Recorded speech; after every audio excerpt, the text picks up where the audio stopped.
You can work for him if he lets you. Dad slid the business documents across the table to my brother like he was handing over a kingdom, and I was just supposed to bow. 23 years of my life poured into that restaurant, and in one sentence, I became the servant in my own family's story. But what none of them knew was that I had been planning for this moment for the past 4 years. Before I tell you what happened when Mom grabbed that paper, let me ask you something. Have you ever worked so hard for something that your hands knew the job before your brain did? And have you ever watched someone else get credit for every callus, every sacrifice, every sleepless night? Tell me in the comments, because I need to know I'm not alone. My name is Serena. I'm 32 years old, and I grew up in the back kitchen of Moretti's Italian Kitchen in Cleveland, Ohio. That restaurant wasn't just a business. It was our family's heartbeat. My grandparents opened it in 1967 with nothing but a recipe book from Naples and a dream that America would love their food. They were right. For 3 decades, Moretti's was a neighborhood institution. The place where couples had first dates, where families celebrated graduations, where old men argued about baseball over espresso every Sunday morning. When my grandparents passed, the restaurant went to my father, their only son. And when I was 9 years old, he put an apron around my waist and said, "This will be yours someday, Serena. But you have to earn it." So I earned it. I started washing dishes. Then I learned to prep vegetables. By 14, I could make fresh pasta with my eyes closed. By 18, I was running the kitchen on busy nights while Dad handled the front of house. I didn't go to prom. I didn't take summer vacations. Every spare moment went into that restaurant because I believed my father's promise.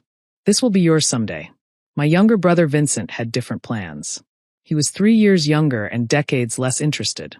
While I was learning to balance the books, he was out with his friends. While I was negotiating with suppliers to save us money on tomatoes, he was crashing cars and expecting Dad to bail him out. He dropped out of college twice. He got fired from the only job he ever held outside the family. And every single time, my parents made excuses. "Vincent's still finding himself," Mom would say. "He's got potential," Dad would add. "He just needs the right opportunity." I was the opportunity they never talked about. The one already there, already working, already proven. When I turned 25, something shifted.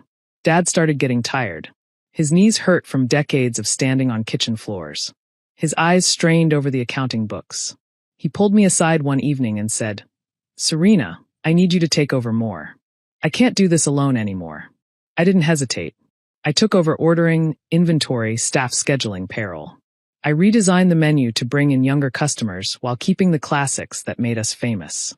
I negotiated a new deal with our liquor distributor that saved us $15,000 a year. I was the one who kept Moretti's alive when 3 other Italian restaurants on our street closed down. And through all of it, Vincent showed up maybe twice a month. He'd eat for free, charm the waitresses, tell customers he was part of the family business, and then disappear. Dad never said a word. But here's where my story takes a turn that nobody expected. For years ago, old Mr. Benedetto, our landlord, came to me with a problem. He was 84 years old, his wife had just passed, and he wanted to move to Florida to be near his grandchildren. He owned the building that housed our restaurant, and he needed to sell. "I'm going to list it," he told me over coffee. "Some developer already offered me a good price. They want to tear it down and build condos." My blood ran cold. If that building sold to a developer, Moretti's would be gone.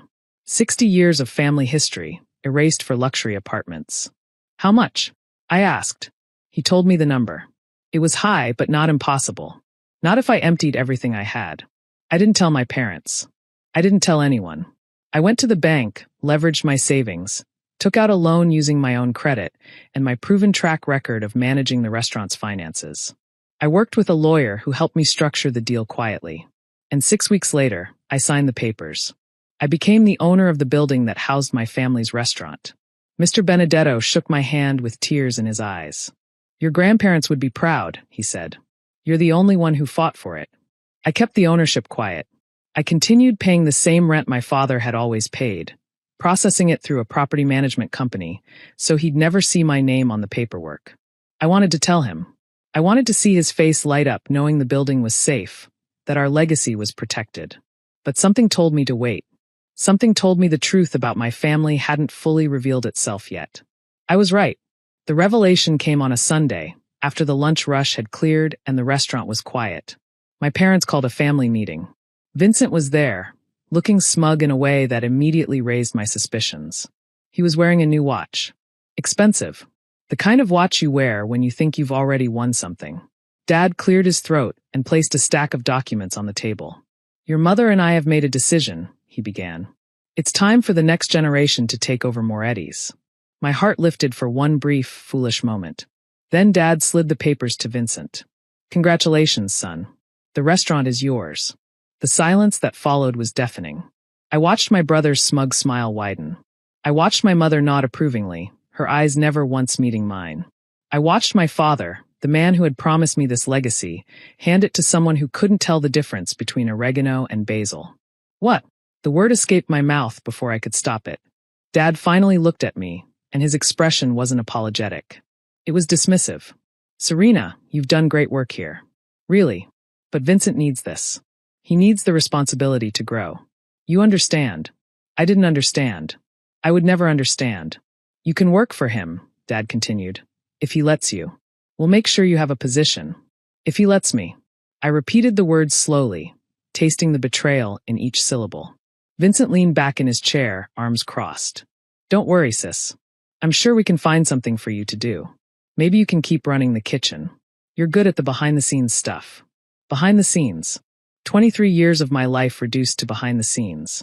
Mom reached over and patted my hand like I was a child who'd lost a spelling bee.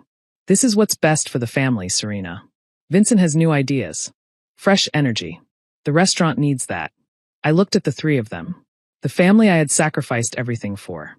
The people who had watched me bleed for this place and decided I was worth less than someone who had never bled for anything.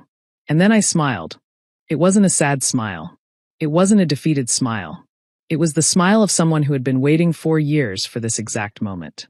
Before you finalize anything, I said calmly, you might want to check who owns the building first. I reached into my bag and pulled out a document. The deed to the property. My name printed clearly at the top. I slid it across the table toward my mother. She grabbed it. Her hands started shaking. What is this? Her voice came out strangled. That's the deed to this building, I said. I bought it 4 years ago when Mr. Benedetto was going to sell to developers. I saved this restaurant from being torn down. And none of you even noticed. Dad snatched the paper from Mom's trembling hands. His eyes scanned the document, then scanned it again, as if reading it twice would change what it said. This isn't possible, he whispered. It's very possible. I used my own savings, my own credit, my own years of financial management that you apparently thought were worthless. That building is mine. Which means the lease is mine. Which means you can't run a restaurant here without my permission. Vincent stood up so fast his chair scraped against the floor. You're bluffing. You have to be bluffing. Call my lawyer if you want. His number's on the second page. The color drained from Vincent's face. For the first time in his life, he was encountering a problem he couldn't charm or stumble his way out of. Dad's voice turned desperate. Serena, you're part of this family. You wouldn't. Wouldn't what? I interrupted. Wouldn't work hard for something and expect to be recognized? Wouldn't protect a legacy that was supposed to be mine? I did everything right, Dad. Everything. And you still chose him. Mom started crying. The soft, manipulative tears I'd seen her use 100 times to get her way. We didn't know about the building. If you had just told us. If I had told you, what would have changed? You would have found another way to give everything to Vincent. Because that's what you've always done. That's what you were always going to do. The room fell silent. The truth hung in the air like smoke, impossible to wave away. Vincent tried one more time. Look, Serena, we can figure this out. Maybe we can be partners. Split it down the middle. Partners. I laughed, but there was no humor in it. You want to be partners now? Where was that energy when I was working doubles every weekend? Where was that partnership when I was covering your mistakes with suppliers? When I was lying to Dad about why inventory was short because you kept stealing bottles of wine for your parties? His face went red. Mom gasped. Dad looked at Vincent with something new in his eyes. Doubt. Yeah, I continued. I covered for you. For years. Because I thought we were family.